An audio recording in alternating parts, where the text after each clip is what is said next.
ओम नमो भगवते वासुदेवाय। देखिए, एक कहावत है कि भगवान किसी का ऋण नहीं रखते। महाभारत युद्ध से पहले की एक सच्ची घटना आपके सामने लेकर आया हूं, जो बहुत ही ज़्यादा सुंदर और शिक्षाप्रद है। देखिए, महाभारत के युद्ध के बारे में कभी किसी ने सोचा भी नहीं था कि किसी प्रकार का कोई मन क्रम भी नहीं था कि कभी दोनों भाई कौरव और पांडवों के सगे भाइयों में कभी कोई भयंकर युद्ध भी होगा।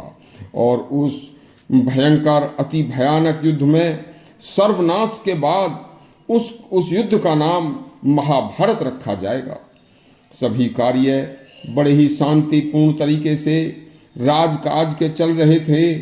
पांडवों की राजधानी हस्तिनापुर के सिंहासन पर युधिष्ठिर विराजमान थे तथा पांडवों के मन में राजसूय यज्ञ करने की आती है, और जब राजसूय यज्ञ पूर्ण हो जाता है तो राजसूय यज्ञ पूर्ण हो जाने के बाद युधिष्ठिर को चक्रवर्ती सम्राट की उपाधि दे दी जाती है।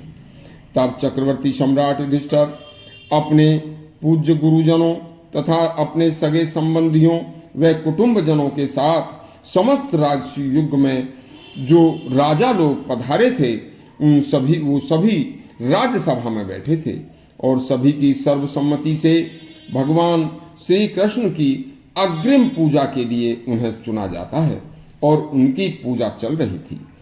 तभी राजा शिशुपाल ने भगवान श्री कृष्ण की अग्रिम पूजा का विरोध करते हुए भगवान श्री कृष्ण को गाली गलौच व अपशब्दों की बौछार कर दी। लेकिन भगवान श्री कृष्ण बड़े ही शांत मन से गाली सुनते रहे, क्योंकि पूर्व काल में शिशुपाल की मां को दिए अपने वचन का उन्होंने यह ध्यान रखा था।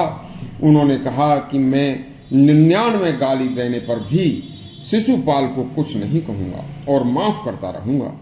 उसी क्रम में जैसे ही शिशुपाल ने भगवान श्री कृष्ण को 100वीं गाली दी तो तुरंत श्री कृष्ण ने सुदर्शन चक्र से शिशुपाल का सिर काट दिया, और सुदर्शन चक्र चलाते समय भगवान श्री कृष्ण की तर्जनी उंगली घायल हो जाती है, और उससे जैसे ही खून बाहर आता है तो युधिष्ठिर के साथ सिंहासन पर बैठी हुई द्रौपदी ने भगवान श्री कृष्ण की घायल उंगली को देखते ही भागकर अपनी साड़ी का एक पल्ला फाड़कर भगवान श्री कृष्ण की उंगली पर बांध दिया और खून को रोक दिया था।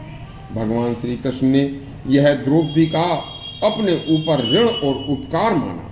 कुछ समय यूं ही बीत जाता है। सब कुछ अच्छा चल रहा था तो उसके सगे मामा शकुनी और दुर्योधन की दिमाग में कुचक्रों से उन्होंने क्या सोचा कि किसी तरह से युधिष्ठिर को अपने यहाँ जुआ खेलने के लिए आमंत्रित किया जाए। अब राजाओं में एक दोष होता है कि यदि वह किसी के ऐलान को या किसी के चुनौती को नहीं मानता है तो उसमें समझते हैं कि ये राजधर्म के खिलाफ है। बस हुआ क्या कि पांडव युधिष्ठिर द्रौपदी को जुए में हार जाते हैं। तब विजय के घमंड में चूर दुर्योधन अपने भाई दुशासन को बलपूर्वक द्रौपदी को भरी सभा में लाकर उससे साड़ी खींचकर नंगा करने का आदेश देता है, तथा सभा में बैठे हुए पितामह भीष्म, गुरुओं तथा विदुर आदि के ऐसा कृत्य न करने के मना करने पर भी दुर्योधन नहीं मानता है। और बस फिर क्या था, दुशासन द्रौपदी को बलपूर्वक खींचकर लाता है और बलपूर्वक राज्यसभा में लाकर उसकी साड़ी को खींचना शुरू कर देता है नंगा करने के लिए। जब द्रौपदी ने उनसे बहुत कुछ अनुनय विनय किया और वो नहीं माने तो उसने भगवान श्री कृष्ण को पुकारा। बस फिर क्या था, भगवान श्री कृष्ण ने द्रौपदी की पुकार को सुनते ही तुरंत द्वारकाधीश भागे चले आए, और अपनी माया से अदृश्य होकर भी उन्होंने साड़ी को इतना बढ़ा दिया कि बलवान दुशासन साड़ी खींचते खींचते थक कर जमीन पर गिर गया, लेकिन साड़ी समाप्त नहीं हुई थी। तब द्रौपदी के उस ऋण को भगवान ने द्रौपदी की लाज बचाकर पूरा किया था।